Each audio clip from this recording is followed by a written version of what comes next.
નમસ્તે, good morning વિદ્યાર્થી મિત્રો. ગયા લેક્ચરમાં આપણે ઈથરની બનાવટ ભણ્યા હતા, જેમાં આપણે પહેલી પદ્ધતિ મેં તમને સમજાવી હતી ઈથરની બનાવટની. એ હતી આલ્કોહોલનું નિર્જલીકરણ કરીને ઈથરની બનાવટ. આ પ્રક્રિયાની મર્યાદા એ છે કે આ પ્રક્રિયા દ્વારા આપણે જે ઈથર મેળવીએ એ સામાન્ય રીતે શૃંખલાવાળા આલ્કાઇલ ઈથર હોય, એટલે પ્રાથમિક આલ્કાઇલ ઈથર હોય. અને જે આપણને એ ઈથર મળે છે એ સમિતીય ઈથર મળે છે. અસમિતીય ઈથર મેળવવા માટે આલ્કોહોલની નિર્જલીકરણ પ્રક્રિયા એ આપણને એટલી બધી ઉપયોગમાં આવતી નથી.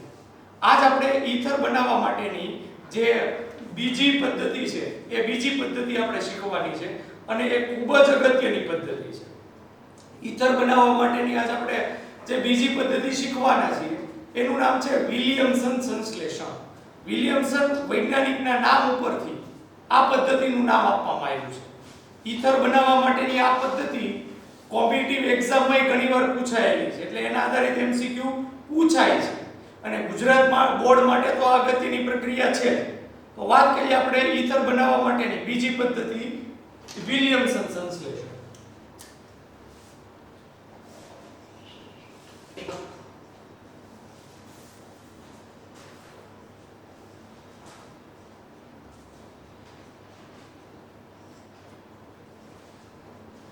આ પદ્ધતિ દ્વારા મેં અગાઉ વાત કરી એના દ્વારા સમિતીય અને અસમિતીય બંને પ્રકારના ઈથર આપણે બનાવી શકીએ છીએ.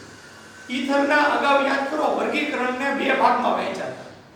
સમિતીય ઈથર, જેને સાદા ઈથર કહેવાય, જેમાં ઓક્સિજનની બંને બાજુ સમાન પ્રકારના આલ્કાઇલ સમૂહ જોડાયેલા હોય. અસમિતીય ઈથર, જેને મિશ્ર ઈથર તરીકે પણ ઓળખવામાં આવે. આવા ઈથર માં ઓક્સિજનની બંને બાજુ જુદા જુદા પ્રકારના આલ્કાઇલ કે એરાઇલ સમૂહ જોડાયેલા હોય. તો આપણે જે અહીંયા આગળ વિલિયમસન સંશ્લેષણ દ્વારા ઈથર મેળવશું એમાં આ બંને પ્રકારના ઈથર આપણે મેળવી શકીએ છીએ. એટલે આ પદ્ધતિની એ વિશેષતા છે. પહેલા હું એ નોંધી લઉં, સમિતીય અને અસમિતીય એમ બંને પ્રકારના ઈથરની બનાવટ માટે ઉપયોગી આ પદ્ધતિ છે. હવે આપણે એક સાદા સમીકરણ દ્વારા આ વિલિયમસન સંશ્લેષણ દ્વારા કેવી રીતે ઈથર બનાવવામાં આવે એની આપણે ચર્ચા કરીએ. આ પ્રક્રિયામાં આપણે કોઈ પણ આલ્કાઇલ હેલાઇડનો ઉપયોગ કરી શકીએ છીએ. RX alkyl halide. આ આલ્કાઇલ હેલાઇડની પ્રક્રિયા સોડિયમ આલ્કોક્સાઇડ પ્રક્રિયક સાથે કરવામાં આવે. સોડિયમ આલ્કોક્સાઇડ સમજો બરોબર. સોડિયમ એટલે પહેલા તો હું લખી નાખું Na. આલ્કોક્સાઇડ એટલે આલ્કાઇલ સાથે ઓક્સિજન જોડાય તો એને આલ્કોક્સાઇડ બોલાય. આ આલ્કાઇલ એની સાથે જોડાયેલો ઓક્સિજન, બરાબર, એની ઉપર ઋણ વીજભાર હોય અને સોડિયમ ઉપર ધન વીજભાર હોય, એટલે આને બોલાય સોડિયમ આલ્કાઇલ વત્તા ઓક્સાઇડ એટલે આલ્કોક્સાઇડ. તો સોડિયમ આલ્કોક્સાઇડ સાથે કરવામાં આવે.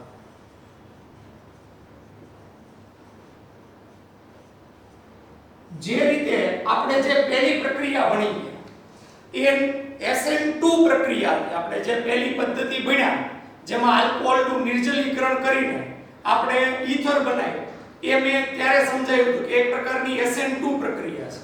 એ પ્રક્રિયામાં જે H+ આયન હતો એ H+ આયન ઉપર આલ્કોહોલ છે એ એની ઉપર હુમલો કરે છે. આલ્કોહોલ એક કેન્દ્ર અનુરાગી પ્રક્રિયક તરીકે ત્યાં આગળ વર્તતો હતો, એટલે એક પ્રકારની SN2 પ્રક્રિયા છે.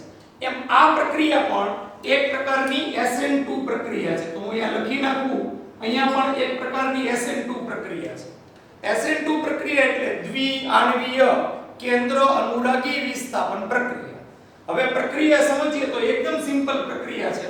અહીંયાથી આ Na+ અને અહીંથી આ X- એટલે Na અને X એકબીજા હારે જોડાઈને સોડિયમ હેલાઇડ સ્વરૂપે દૂર થઈ જશે NaX વત્તા હવે જે બાકીનો ભાગ વધ્યો એ અહીંયાથી R અને આને આપણે બંને વધ્યા એ જોડાઈ જશે R O R ડેશ આપણને ઈથર મળે છે આમાં બંને R અને R ડેશ ઈ સમાન પણ હોઈ શકે જો R અને R ડેશ બે સમાન હોય તો સમમિતીય ઈથર મળે અને જો R અને R ડેશ બે જુદા જુદા હોય તો આપણને અસમમિતીય ઈથર મળતા હોય છે તો આ પ્રક્રિયાને વિલિયમસન સંશ્લેષણ તરીકે ઓળખવામાં આવે છે આ પ્રક્રિયામાં જે પહેલી પદ્ધતિ હતી જેમાં આલ્કોહોલનું નિર્જલીકરણ કર્યું હતું એમાં પ્રાથમિક અને દ્વિતીયક આલ્કાઇલ સમૂહ છે એનું અવકાશીય અવરોધ વધુ હોવાથી એ પ્રકારની નિપજ નહોતી મળતી જ્યારે અહીંયા ઈથરમાં જે R અને R ડેશ છે એ દ્વિતીયક અને તૃતીયક પણ હોઈ શકે એટલે એમાં દ્વિતીયક તૃતીયકની નિપજ નહોતી મળતી સોરી પ્રાથમિક નહીં પણ દ્વિતીયક તૃતીયકની જ્યારે અહીંયા આગળ R અને R ડેશ એટલે આલ્કાઇલ સમૂહ છે એ પ્રાથમિક અને દ્વિતીયક હોય તો પણ આપણને ઈથર નિપજ મળે છે એટલે આ એક બહુ મહત્વની વસ્તુ છે અહીં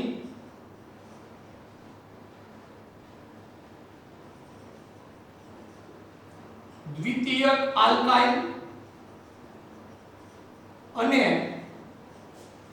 તૃતીયક આલ્કાઇલ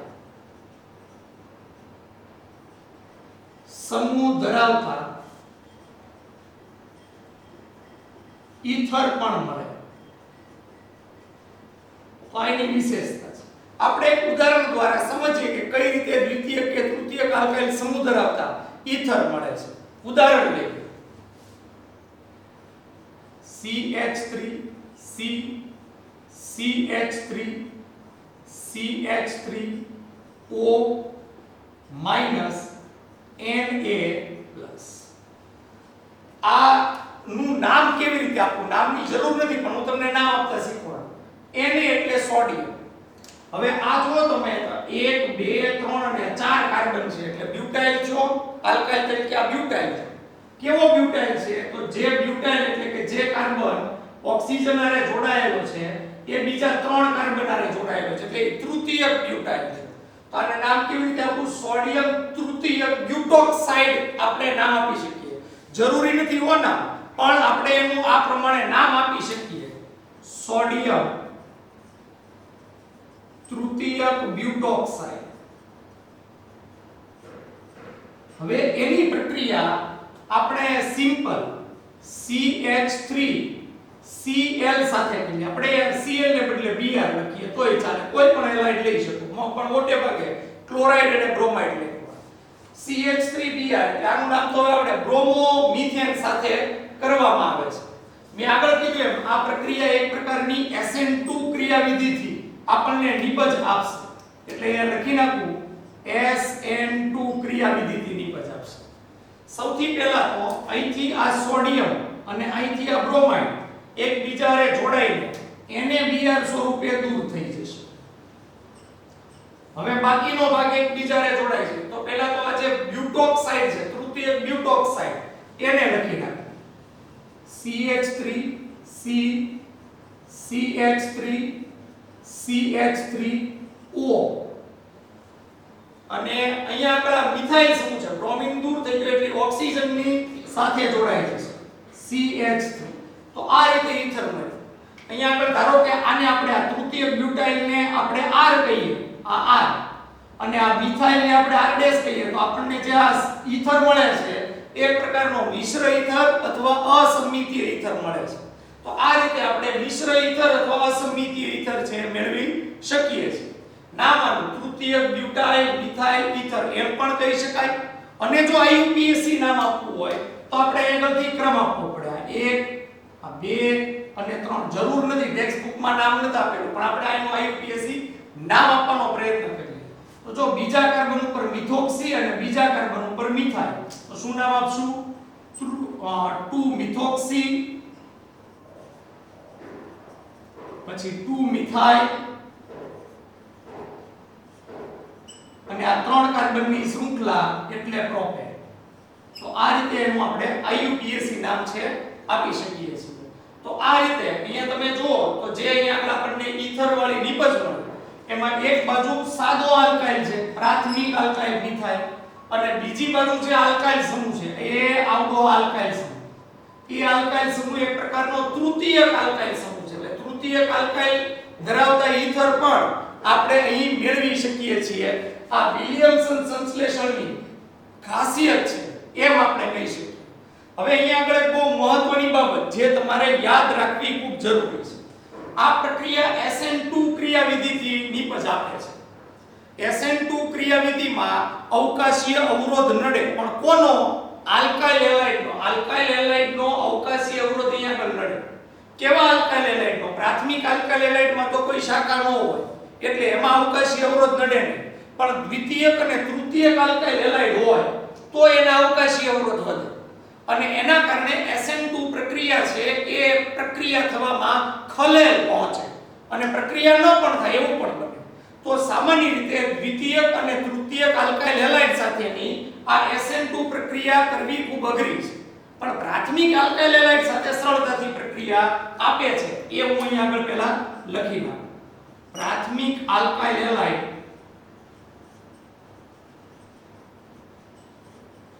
સરળતાથી પ્રક્રિયા આપે છે,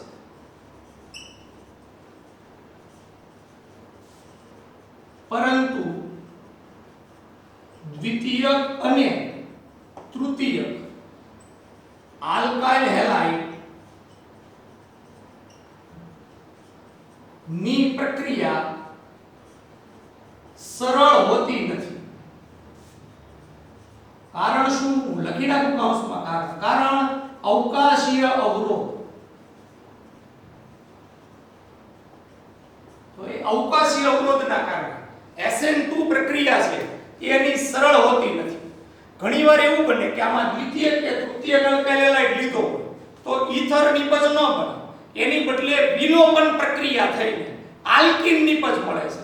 એટલે જ્યારે આપણે દ્વિતીયક અને તૃતીયક આલ્કાઇલ હેલાઇડ સાથે પ્રક્રિયા કરીએ ત્યારે એમાં બે પ્રક્રિયાઓ વચ્ચે હરીફાઈ સર્જાય. બે પ્રક્રિયાઓ એટલે એક કેન્દ્ર અનુરાગી SN2 પ્રક્રિયા પણ થઈ શકે અને બીજું વિલોપન પણ પ્રક્રિયા, એટલે એમાં હરીફાઈ સર્જાય. પણ કેન્દ્ર અનુરાગી વિસ્થાપન પ્રક્રિયા એટલે SN2 પ્રક્રિયા છે એ એમાં બનવી શક્ય નથી, કારણ કે અવકાશી અવરોધ વધુ હોય એટલે વિલોપન પ્રક્રિયા થઈ જાય અને આપણને ઈથર મળવાને બદલે આલ્કીન મળે છે. તો આ પ્રક્રિયા છે એની એક અહીંયા આગળ આ એક ખામી છે એમ આપણે કહી શકીએ છીએ. આ પ્રક્રિયામાં જો દ્વિતીયક અને તૃતીયક આલ્કાઇલ હેલાઇડ હોય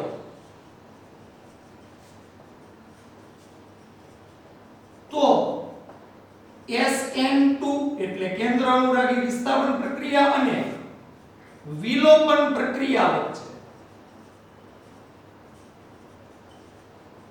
હરીફાઈ થાય છે અને ઈથરના બદલે આલ્કીન નિપજ મળે છે.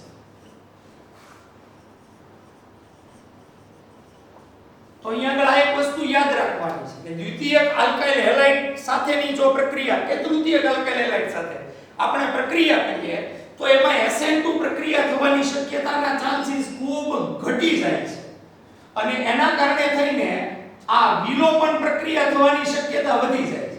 અને આપણે અગાઉ ભણી ગયા વિલોપન પ્રક્રિયા યાદ કરો, બીટા વિલોપન પ્રક્રિયા જેના દ્વારા આલ્કીન નિપજ મળવાની શક્યતા છે વધી જાય છે. મુખ્ય નિપજ છે એ આલ્કીન મળતી હોય છે. આપણે ઉદાહરણ લઈએ તો વધુ ખ્યાલ આવે. દાખલા તરીકે હું એક તૃતીયક આલ્કાઇલ હેલાઇડ CH3CH3Br તો અહીંયા આગળ મેં આ તૃતીયક આલ્કાઇલ હેલાઇડ જે હેલોજનનો પરમાણુ કાર્બન ધરાવે છે એ કાર્બન બીજા 3 કાર્બન આને જોડાયેલો છે એટલે એક પ્રકારનો તૃતીયક આલ્કાઇલ હેલાઇડ. 4 કાર્બન વાળો આલ્કાઇલ એટલે બ્યુટાઇલ, એમાં તૃતીયક બ્યુટાઇલ છે અને બ્રોમિન છે એટલે આપણે એને નામ આપી દઈએ તૃતીયક બ્યુટાઇલ બ્રોમાઇડ. મેં આ સામાન્ય નામ આપ્યું તૃતીયક બ્યુટાઇલ બ્રોમાઇડ. હવે એની પ્રક્રિયા આપણે CH3ONA સાથે સોડિયમ મિથોક્સાઇડ એમ બોલાય આનું નામ. Na એટલે સોડિયમ અને મિથાઇલ હારે ઓક્સિજન જોડાણો છે એટલે સોડિયમ મિથોક્સાઇડ આપણે નામ આપી શકીએ.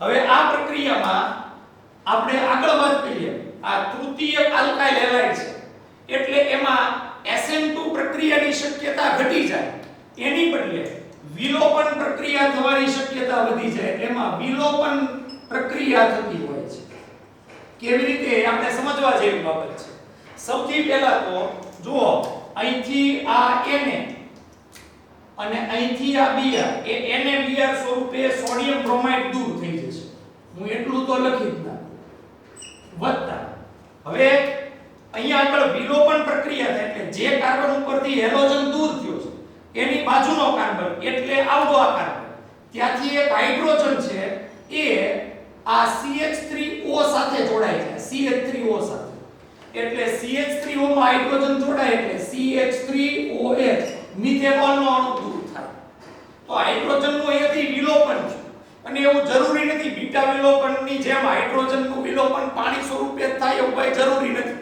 અહીંયા આગળ મિથેનોલ સ્વરૂપે એનું વિલોપન થાય છે હવે બાકીનો ભાગ તો જો અહીંયા આગળ આ કાર્બન હવે બે મિથાઇલ સમૂહ બન્યા CH3CCH3 અહીંથી હાઇડ્રોજન દૂર થયો આ કાર્બન ઉપરથી બ્રોમિન દૂર થયો એટલે બે કાર્બન વચ્ચે એકલ બંધ હતો એની બદલે હવે દ્વિબંધ રચાશે જો તમે આલ્કીન નિપજ મળે છે તો આ રીતે જ્યારે આપણે દ્વિતીયક કે તૃતીયક આલ્કાઇલ હેલાઇડ આપણે આ જ રીતે વિલિયમસન સંશ્લેષણ પ્રક્રિયા કરીએ તો SN2 પ્રક્રિયા થવાને બદલે વિલોપન પ્રક્રિયા થવાની શક્યતા વધી જાય અને આપણને આલ્કીન નિપજ મળે છે તો આ જો તમે આલ્કીન નિપજ મળી દ્વિબંધ ધરાવતું સંયોજન આ UPSC નામ આપી દઈએ એ આ દ્વિબંધ ધરાવતા કાર્બનનો ઓછામાં ઓછો ક્રમ એ રીતે ક્રમ બીજા કાર્બન ઉપર મિથાઇલ એટલે પહેલા નામ આપી દઈએ 2 મિથાઇલ ત્રણ કાર્બનની શૃંખલા એટલે પ્રોપ અને એમાં પહેલા કાર્બન ઉપર દ્વિબંધ છે એટલે 1 2 મિથાઇલ પ્રોપ 1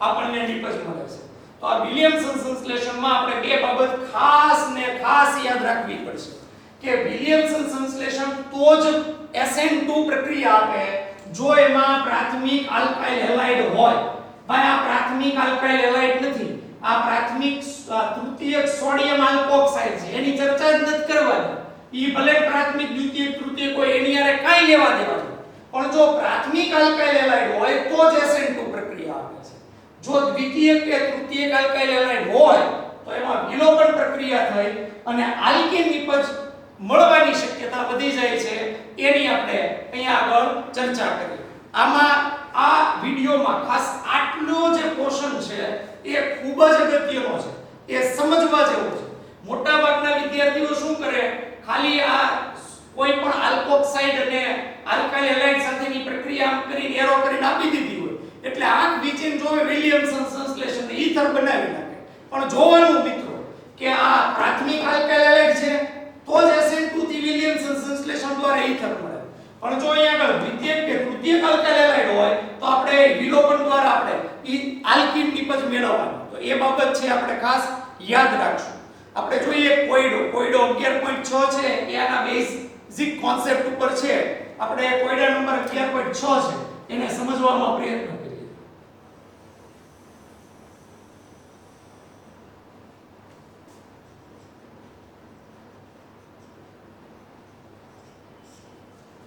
ટેક્સ્ટબુક કાઢી રાખો એટલે તમને ખ્યાલ આવે કોયડા નંબર 11.6 માં શું કહેવા માંગે છે ત્યાં સુધીમાં 1 મિનિટમાં હું પાણી પી લઉં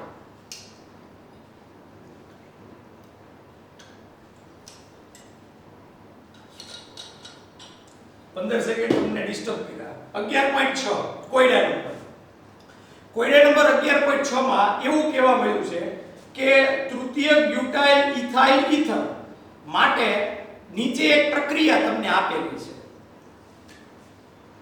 તૃતીયક બ્યુટાઇલ ઇથાઇલ ઈથર ની બનાવટની તમને એક પ્રક્રિયા આપેલી છે જે પ્રક્રિયા આપેલી છે એ હું અહીં આગળ લખી નાખું એ આ પ્રમાણે આપેલી છે C2H5ONa સોડિયમ ઇથોક્સાઇડ સંયોજનનું નામ એની પ્રક્રિયા CH3CCH3CH3 તૃતીય બ્યુટાઇલ ક્લોરાઇડ સાથે કરવામાં આવે છે નિપજ આપેલી છે નિપજમાં અહીંયા આગળ ઈથર આવી રીતે આપેલું છે C2H5O પછી આ કાર્બન ની નિયારે જોડાણો CH3 CH3CH અને વત્તા અહીંથી Na અને Cl ને દૂર કર્યા છે. જો અહીંયા આગળ આ છે ને નિપજ લખી છે એ નિપજ 1 2 3 અને 4 કાર્બન એટલે બ્યુટાઇલ થયો તૃતીય બ્યુટાઇલ છે કેમ કે જે કાર્બન ઓક્સિજન આરે જોડાયેલો છે બીજા 3 કાર્બન આરે જોડાયેલો તૃતીય બ્યુટાઇલ પછી ઇથાઇલ ઇથર તૃતીય બ્યુટાઇલ ઇથર ની આ બનાવટ તમને આપેલી છે. હવે એમાં પહેલો પ્રશ્ન એ ઈ આપેલો છે કે શું આ પ્રક્રિયામાં મુખ્ય નિપજ સાચી છે? આપણે પહેલા એનો જવાબ આપવાનો છે. મુખ્ય નિપજ એટલે આ નિપજ છે એ સાચી છે. તો અહીંયા આગળ પહેલા એ જુઓ તો જો અહીંયા આગળ આલ્કાઇલ હેલાઇડ જે આપેલો છે એ આ જો આલ્કાઇલ હેલાઇડ આપેલો છે એ આલ્કાઇલ હેલાઇડ તૃતીયક છે. અહીંયા આગળ જો હમણાં આપણે લીધો તૃતીયક બ્યુટાઇલ બ્રોમાઇડ લીધો તો અહીંયા આગળ તૃતીયક બ્યુટાઇલ ક્લોરાઇડ છે એટલો ફેર છે એટલે તૃતીયક આલ્કાઇલ હેલાઇડ છે.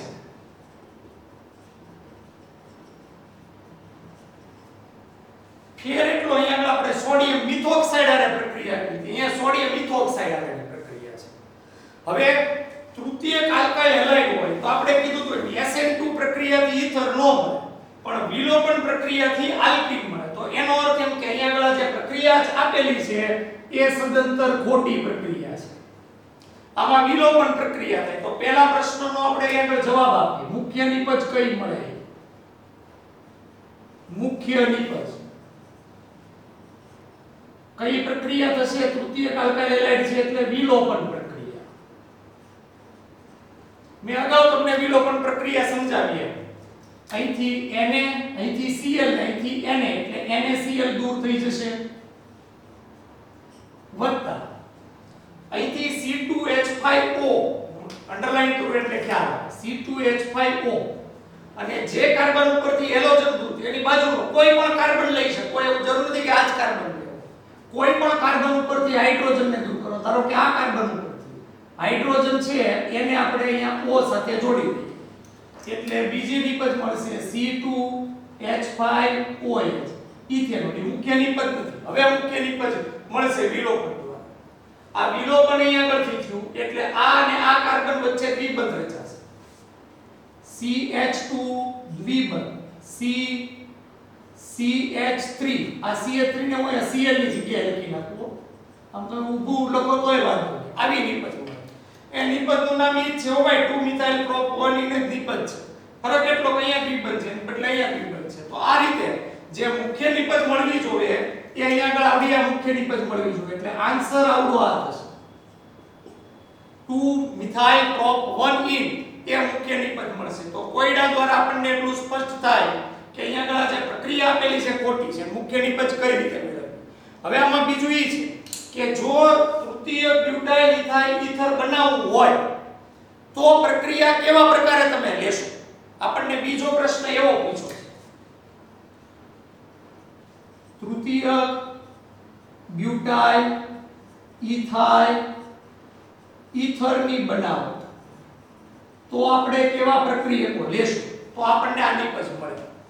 સૌથી પહેલી અને મહત્વની વસ્તુ તો આપણે અહીંયા આગળ એ લોકોએ ભૂલ શું કરી હતી કે આ તૃતીયક આલ્કાઇલ હેલાઇડ લીધું તો ઈ નહીં લેવાનું. આપણે અહીંયા પ્રાથમિક આલ્કાઇલ હેલાઇડ લેવાનું. પ્રાથમિક આલ્કાઇલ હેલાઇડ એટલે આપણે પ્રાથમિક આલ્કાઇલ હેલાઇડ એટલે જો આ પ્રાથમિક છે ને ઈ રીતે આપણે પ્રાથમિક આલ્કાઇલ હેલાઇડ લઈએ C2H5Cl ક્લોરોઇથેન લઈએ. તો આ ક્લોરોઇથેન માંથી આ ઇથાઇલ મળી જશે. હવે તૃતીય બ્યુટાઇલનો પ્રશ્ન રહ્યો તો અહીંયા આગળ એ લોકોએ કેમ સોડિયમ ઇથોક્સાઇડ લીધું તો એની બદલે આપણે અહીંયા સોડિયમ બ્યુટોક્સાઇડ લઈશું. તૃતીયક સોડિયમ બ્યુટોક્સાઇડ.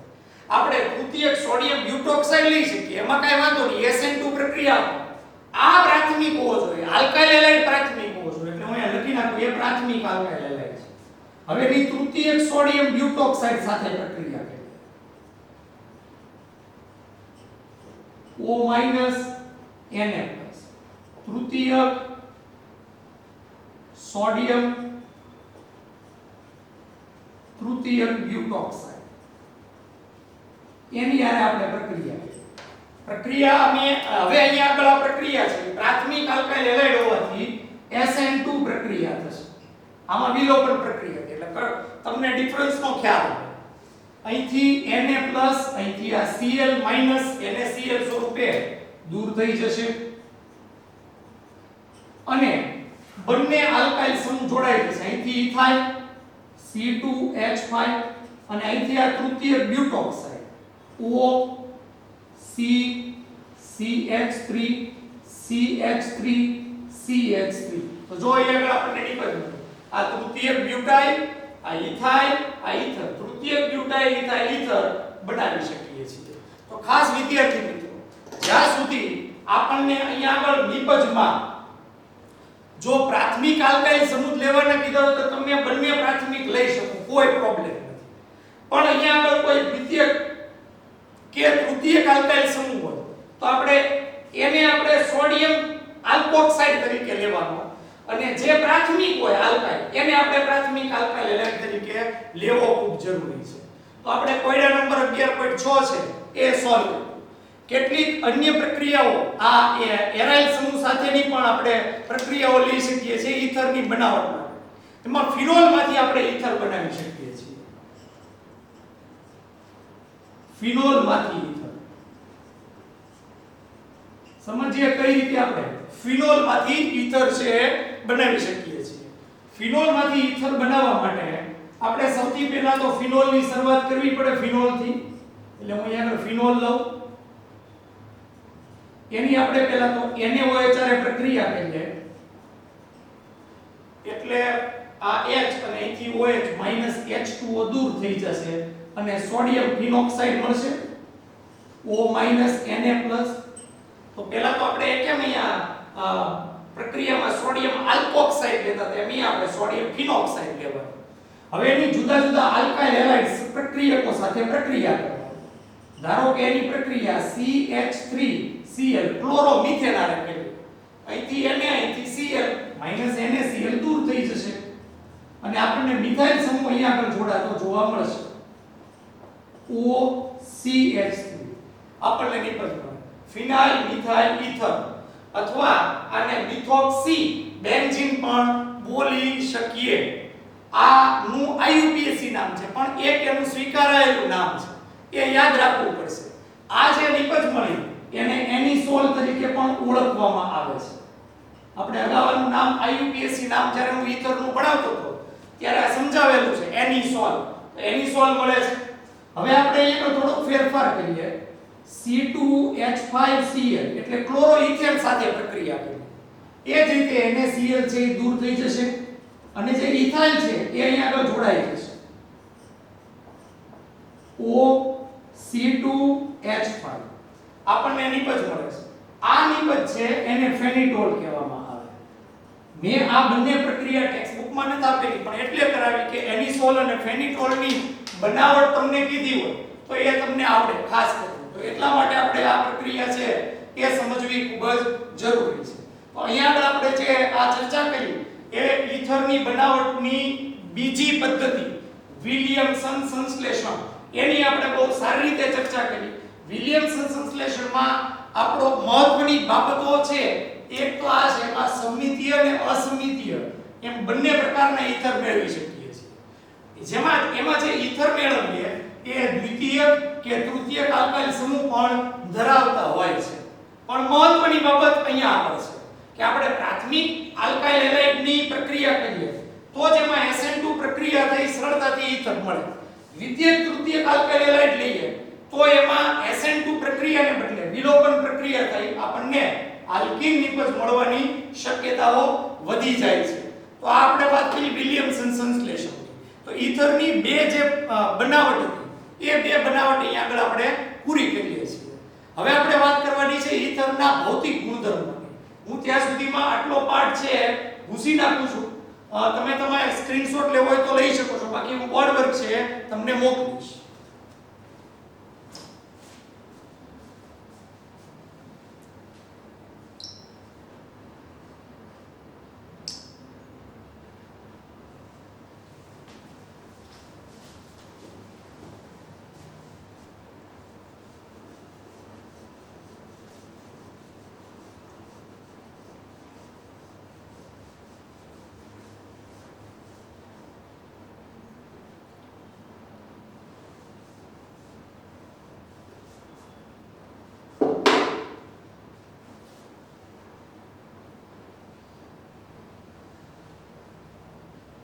ચાલો, ઈથરના ભૌતિક ગુણધર્મો બહુ સહેલા છે. ઈથરના ભૌતિક ગુણધર્મો આપણે ઈથરના ભૌતિક ગુણધર્મો સમજવા પ્રયત્ન કરીએ. ઈથરના ભૌતિક ગુણધર્મો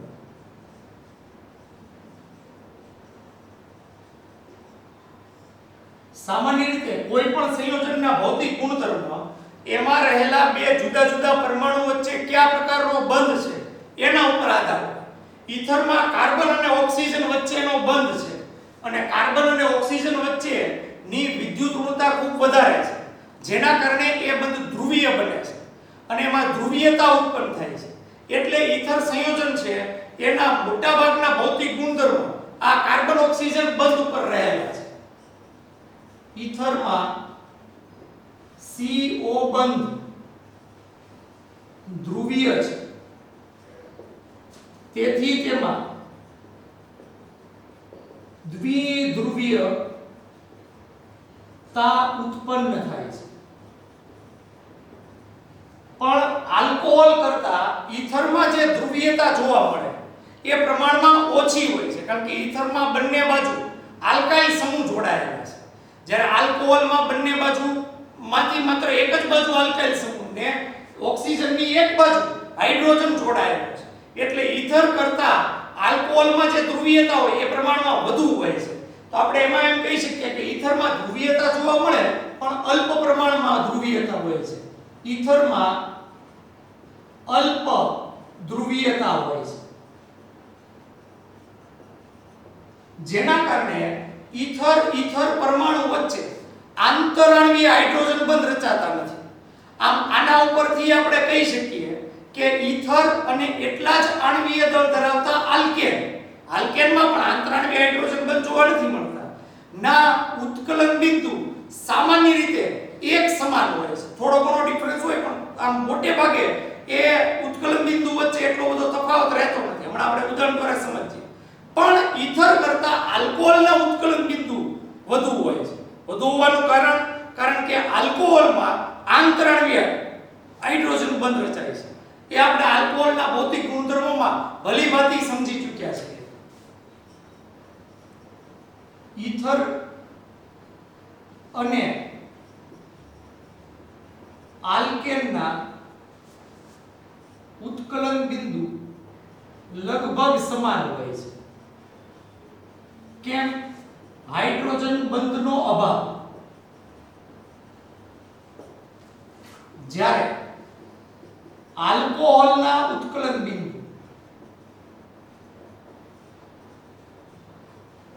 તેના કરતા ઊંચા હોય છે. ઊંચા હોવાનું કારણ કે તેમાં આંતરાણવીય હાઇડ્રોજન બંધ જોવા મળે છે. આપણે દાખલા તરીકે એક ઉદાહરણ લઈએ.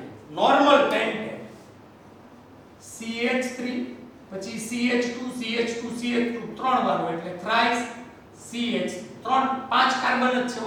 જોઈ બે કાર્બન મિથાઇલ બે બાજુ અને વચ્ચે ત્રણ કાર્બન એટલે ટોટલ પાંચ કાર્બન. Normal pentane. આ નોર્મલ પેન્ટેન એક પ્રકારનો આલ્કેન છે. એના ઉત્કલન બિંદુની ચર્ચા કરીએ તો નોર્મલ પેન્ટેનનું ઉત્કલન બિંદુ 309.1 કેલ્વિન જેટલું મળે છે. 309.1 કેલ્વિન જેટલું એનું ઉત્કલન બિંદુ મળે છે. હવે આપણે એટલા જ આણવીય દળ ધરાવતો ઈથર લઈએ. એટલા જ આણવીય દળ ધરાવતો ઈથર એટલે C2H5O C2H5 લગભગ પેન્ટેન જેટલું જ આણવીય દળ ધરાવતો આ ઈથર છે. બે બાજુ ઇથાઇલ એટલે ડાઇથાઇલ ઈથર. ડાઇથાઇલ ઈથર ઈથર સંયોજન છે એટલે કાઉન્સમાં લખી નાખવું ઈથર. મેં સામાન્ય નામ આપ્યું, બાકી ઇથોક્સી ઇથેન પણ તમે IUPAC નામ આપી શકો. એનું ઉત્કલન બિંદુ 307.6 મળે છે. 307.6 ડિગ્રી કેલ્વિન. સોરી. તો અહીંયા તમે જોઈ શકો છો આલ્કેન અને એટલા જ આણવીય દળ ધરાવતા ઈથર ના ઉત્કલન બિંદુ લગભગ સરખા છે. લગભગ 2 ડિગ્રીનો ફેર છે. એટલો તો ફેર આપણે ચલાવી શકીએ એટલે લગભગ સમાન છે. હવે એટલા જ આણવીય દળ ધરાવતો આપણે આલ્કોહોલ લઈએ. CH3 CH2 CH2 CH2OH ચાર કાર્બન એટલે બ્યુટેન અને એમાં પહેલા કાર્બન ઉપર OH છે એટલે બ્યુટેન 1 ઓલ લગભગ એટલા જ કાર્બન એટલા જ આણ્વીય દળ ધરાવતો આલ્કોહોલ છે આલ્કોહોલ આણ્વીય દળ તમે ગણી શકો તમને આવડે એવો આણ્વીય દળ હવે આ બ્યુટેન 1 ઓલ નું આણ્વીય દળ આપણે ઉત્કલન બિંદુ લેવા જઈએ તો એનું ઉત્કલન બિંદુ આશરે 390 કેલ્વિન મળે તો તમે જોઈ શકો છો કે આલ્કેન અને ઈથરની સરખામણીમાં એટલા જ આણ્વીય દળ ધરાવતો આલ્કોહોલ આપણે લઈએ તો એનું ઉત્કલન બિંદુ એના કરતા ઘણું બધું વધુ મળે છે ઘણું વધુ મળવાનું મુખ્ય કારણ આલ્કોહોલમાં આંતરાણ્વીય હાઇડ્રોજન બંધ છે જ્યારે આલ્કેન અને ઈથરમાં આંતરાણ્વીય હાઇડ્રોજન બંધનો અભાવ જોવા મળે છે એટલે આ પ્રમાણેની ઘટના એમાં શક્ય છે તો એક તો આપણે ભૌતિક ગુણધર્મમાં ઉત્કલન બિંદુની ચર્ચા કરી હવે બીજી આપણે વાત કરીએ પાણીમાં દ્રાવ્યતા સામાન્ય રીતે ઈથર સંયોજનો પાણીના અણુ સાથે આંતરાણ્વીય હાઇડ્રોજન બંધ બનાવે છે જો ઈથર સંયોજનો પાણીના અણુ સાથે આંતરાણ્વીય હાઇડ્રોજન બંધ બનાવતા હોય તો એ પાણી સાથે મિશ્રિત થઈ શકતા હોય કેવી રીતે આ પ્રમાણેનું આંતરાણ્વીય હાઇડ્રોજન બંધ બનાવે એ જોઈએ પાણીના અણુ સાથે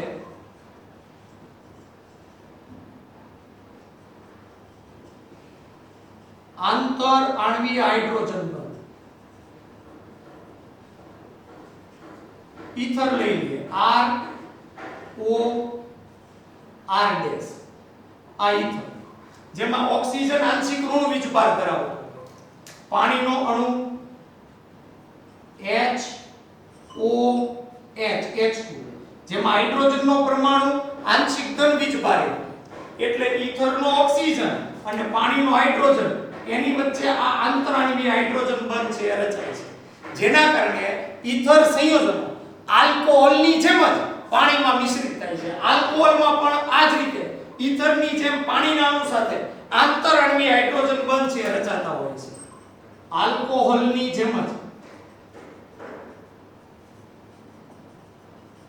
પાણીમાં મિશ્રિત થાય છે એક ટેક્સ્ટ બુકમાં ઉદાહરણ આપેલું છે કેવા પ્રકારે કેટલા પ્રમાણમાં મિશ્રિત થાય એની આપણે ચર્ચા કરીએ દાખલા તરીકે આપણે 100 ml પાણી લઈએ તો એ 100 ml પાણીમાં ઇથોક્સી ઇથેન અથવા ડાઇથાઇલ ઇથેન એ આશરે 7.5 ગ્રામ મિશ્રિત થઈ શકે ઇથોક્સી ઇથેન 7.5 ગ્રામ મિશ્રિત થાય હવે એટલા જ પાણીમાં એટલે 100 ml પાણીની અંદર આપણે દાખલા તરીકે એટલા જ આણ્વીય દળ ધરાવતો આલ્કોહોલ લઈએ આમાં 4 કાર્બન ધરાવતો ઈથર છે ને એમ 4 કાર્બન ધરાવતો આપણે આ આલ્કોહોલ લઈએ એટલે બ્યુટેન 1 ઓલ તો એનું પાણીમાં મિશ્ર થવાનું જે દળ છે એ 9 ગ્રામ જેટલું હોય છે 9 ગ્રામ મિશ્રિત થાય છે તો લગભગ 1.5 ગ્રામ જેટલો ફેર છે 100 ml ની અંદર એ ફેર આપણે અવગણી શકીએ તો આના ઉપરથી આપણને એક બાબત સ્પષ્ટ થાય કે આલ્કોહોલ અને ઈથર સંયોજનો પાણીમાં લગભગ એક સરખી રીતે વર્તે છે એનું એક બીજું પણ કારણ છે આલ્કોહોલ અને ઈથર એ બંને એકબીજાના સમઘટકો છે કયા પ્રકારના ક્રિયાશીલ સમૂહ સમઘટકતા જોવા મળે તમે જોયો અહીંયા ઇથોક્સી ઇથેન આ ઇથોક્સી ઇથેન એમાં પણ 4 કાર્બન 10 હાઇડ્રોજન અને 1 ઓક્સિજન છે અને આ એટલા જ કાર્બન 4 કાર્બન ધરાવતો આલ્કોહોલ એમાં પણ તમે ગણો તો 4 કાર્બન 10 હાઇડ્રોજન અને 1 ઓક્સિજન થાય એટલે બંનેના અણુ સૂત્રો સમાન છે પણ બંનેના ક્રિયાશીલ સમૂહ જુદા જુદા છે આલ્કોહોલ અને ઈથર એ બે ક્રિયાશીલ સમૂહ સમઘટકતા ધરાવે એમાં આંતરાણ્વીય હાઇડ્રોજન બંધ પાણીના અણુ સાથે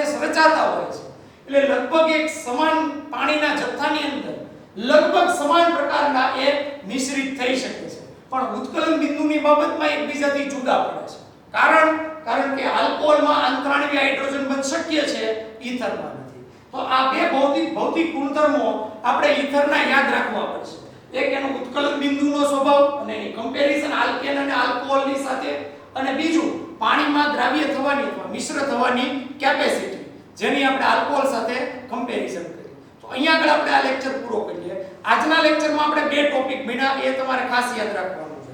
એક છે વિલિયમસન સંશ્લેષણ અને બીજું આપણે ઈથરના ભૌતિક ગુણધર્મોની ચર્ચા કરી. આવતા લેક્ચરમાં આપણે ઈથરના રાસાયણિક ગુણધર્મો છે એ ભણવા પ્રયત્ન કરીશું. ત્યાં સુધી આપણે વિરામ લઈએ.